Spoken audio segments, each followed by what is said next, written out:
Welcome to the Healthy Youth Ministry Podcast.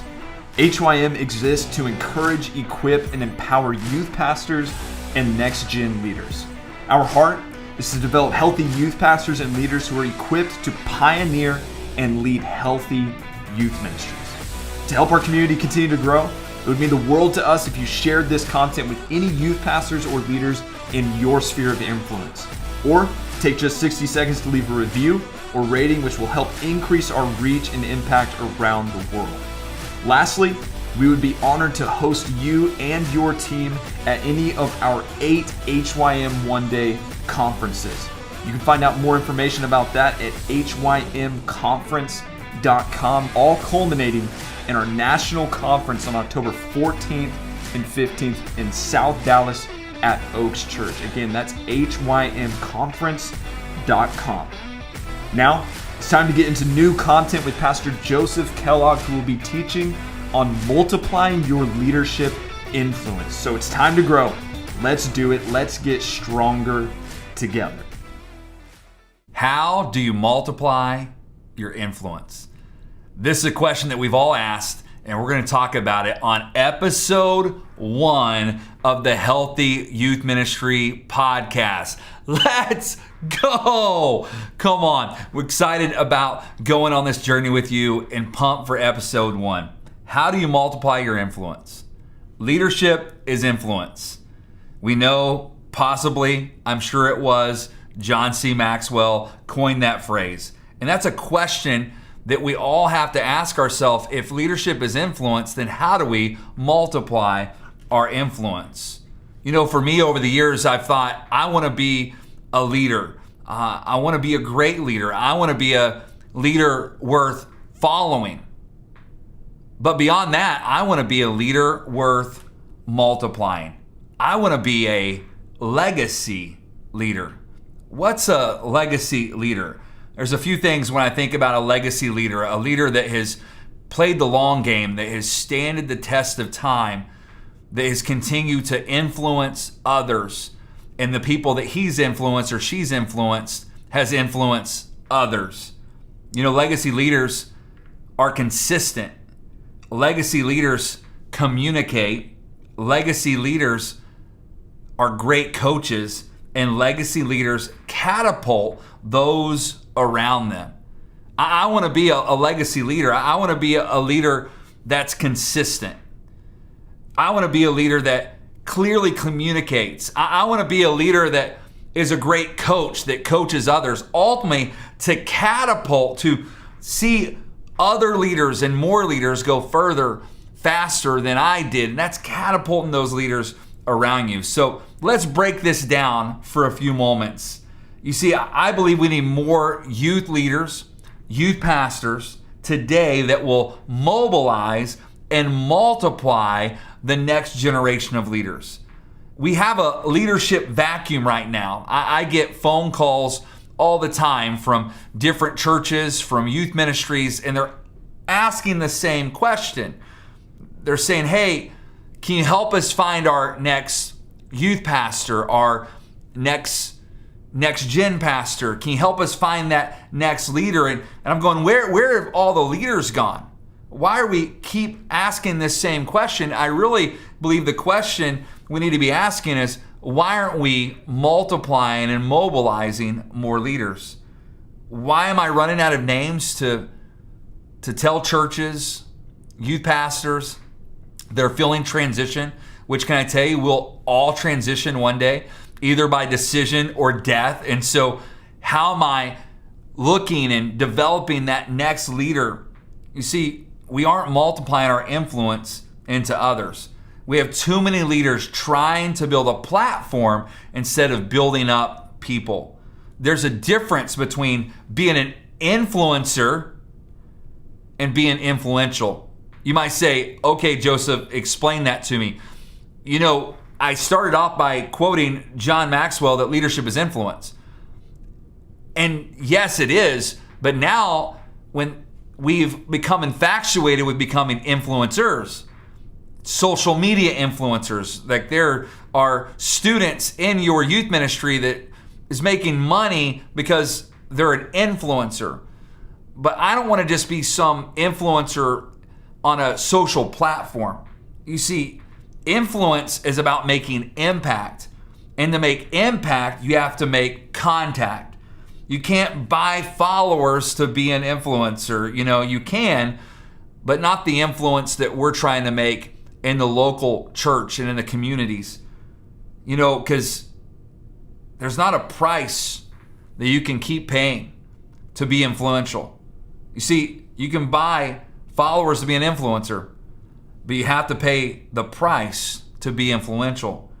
So the question that we start off with, how do we multiply our influence? You see, youth ministry is more than a stage. It's more than trying to keep up with the latest trends.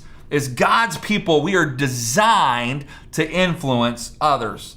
So there's a couple of things we have to understand about this idea of mobilizing and multiplying the leaders around us. We have to understand that multiplication is a command. Multiplication isn't a suggestion, but rather a command. Jesus said what? Go and build disciples. It's not called the Great Suggestion, but the Great Commission. Leaders must multiply their influence. Jesus explains this, and he talks about what this looks like in Matthew chapter 28, verse 20. He said, in the Gospel of Matthew, said, teaching them to do what? Observe all the things I commanded you. See, we are called to multiply. Disciples are not manufactured wholesale. They're produced one by one because someone has taken the pains to discipline, to instruct, to enlighten, to nurture and train someone that is younger than them. And that's a quote from Oswald Sanders in his book, Spiritual Leadership. You have to understand that disciples are not manufactured. They're produced one by one. If you want to take some work and the Lord and understand that God's going to be with you, like it's going to take some work. There's work involved in multiplication. We have to understand that multiplication is a mandate. The multiplication mindset will lead to a model of multiplication. I love the concept that we're a farm, not a factory. So multiplication, it's a command, but multiplication must become a conviction in you as a leader. Developing and multiplying the leaders around you must become a burning passion, a non-negotiable. If it's not a conviction, it will never become a reality.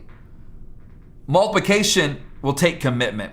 I said earlier that work is required. What did Paul write to the church of Ephesus in Ephesians 4:12? He said, equip the saints for the work of the ministry, for the building up of the body of Christ. I love how it's translated in the New Living. It says, their responsibility, our responsibility, youth pastor, youth leader, next gen worker, like our responsibility is to equip God's people to do his work and build up the church, the body of Christ. Man, it's going to take some commitment. I love what John C. Maxwell said. He said, a leader who produces other leaders will multiply his influence. So when you produce other leaders, guess what you're doing? You're multiplying. Lastly, thinking about this concept of multiplication, yes, it's a command. It's gonna, it must come from a deep place of conviction. It's gonna take commitment. And lastly, multiplication needs constructs. Construct, another word for a construct is a system. See, Jesus had a system of multiplication. He sent the disciples out 2 by 2. He was building constructs in his teaching to help them. I love just this understanding that, that constructs, another word would be a pipeline. What's your leadership pipeline look like? You're going to find in our conversations, in our content on the Healthy Youth Ministry podcast, we're going to give you practical application. We're going to talk about what it looks like to build out leadership pipelines so that you can effectively mobilize and multiply your influence. But today, we have to understand that it comes down to a mindset that, man, we have to have this conviction to multiply, this commitment to multiply, this understanding that it's a command. And guess what? We got to spend the time to build the constructs. Jesus, he understood this. And really, I just want you to know there's a lot of great podcasts out there. I listen to a lot of them. There's a lot of amazing books out there. I've read a lot of them. There's conferences. Man, we go to conferences, and guess what? We host a conference, Healthy Youth Ministry Conference. But Jesus is the archetype. He is the model for you and I when it comes to multiplication. So I'm going to give you what I'm going to call, let's call it the apostolic arithmetic. Now, I'm not one to be talking much about math, but man, that moment when they start mixing letters in the alphabet, I was lost back in the day when I was in school. But let's talk through what I would call the 4 R's, right? The 4 R's of multiplying your influence. The first R is to multiply your influence. You need to recognize the leadership in others. And again, Jesus is our model for this. You have to recognize the leadership in others. The greatest form of recruitment is recognition. Jesus recognized something in the disciples that others had overlooked.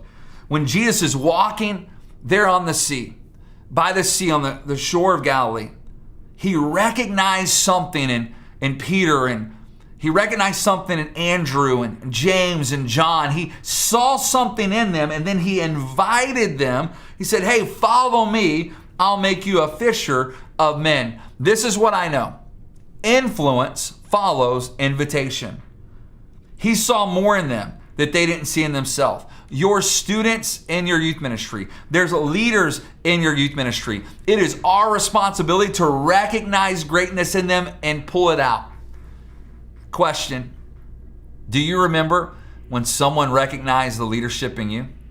Do you remember when someone saw the potential in you? And what did that do? For me, it encouraged me. It lifted something in me. It pulled something out of me that I didn't know was there. And that is our responsibility. We have to recognize the leadership in others. That's how we're going to multiply our influence. Secondly, the second R is, man, we got to raise up the leaders around you. Man, we got to raise up the leaders that are in our ministry. So we recognize, we see something in you. Hey, I see something in you. And then now it's our job to raise them up. And I use the word raise up because there's kind of a concept of parents. Like being a parent, and hey, we raised our children. What's that look like? There's teaching, there's love, there's a journey that you go on. Raise up the leaders around you. Jesus spent 3 years doing life with his disciples. He began to raise them up and to them become leaders. He raised up the leaders to have an understanding of what was going on. Understand that every day is a classroom. And that's how Jesus approached his leadership. It wasn't like, hey, here's our latest curriculum. Here's our latest 4-week video training. Jesus gave his life to them. They did life together. This is a mindset. Our youth ministries must become like teaching hospitals. They don't just help people, they train doctors. That's what a teaching hospital does.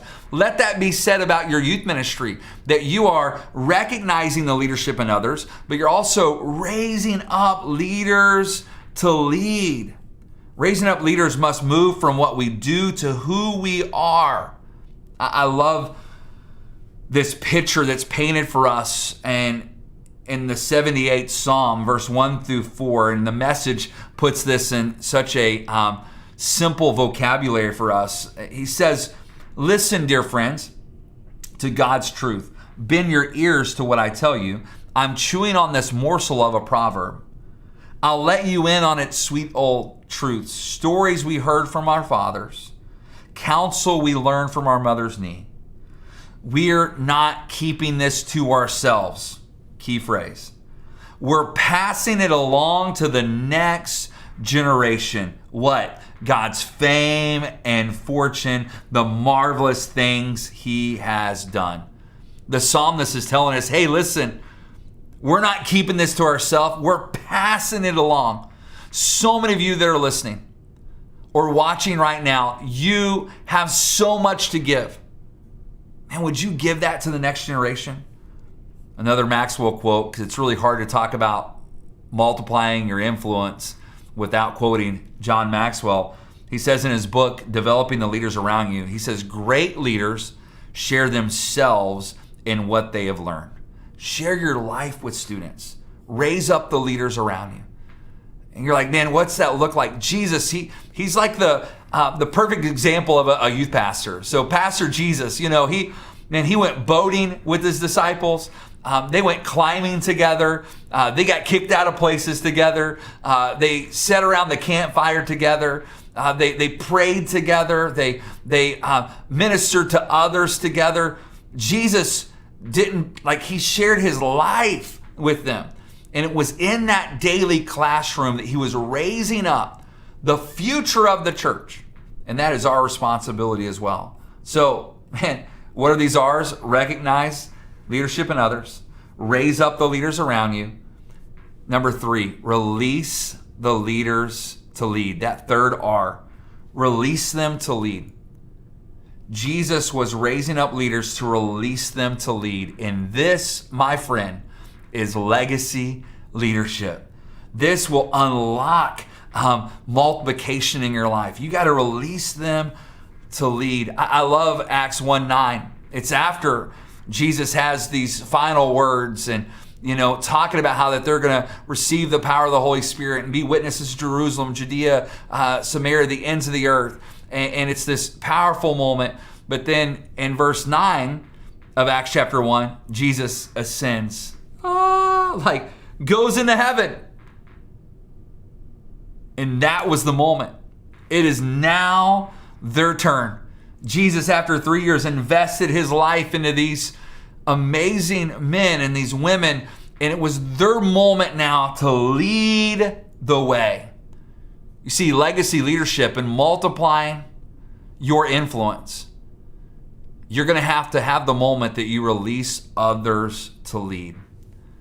A couple of years ago, as I was in a master's cohort class, our professor was Mark Batterson, who is one of my favorite authors, leads an incredible church, National Community Church, there in Washington, D.C.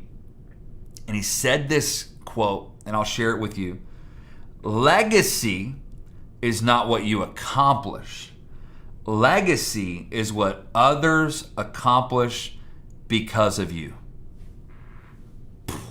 Wow, that's it. We're called to raise up leaders, and we're called to release them to lead, to empower them, to build them up, to equip them to go out. There's no success without a successor. True legacy leadership is who you leave behind.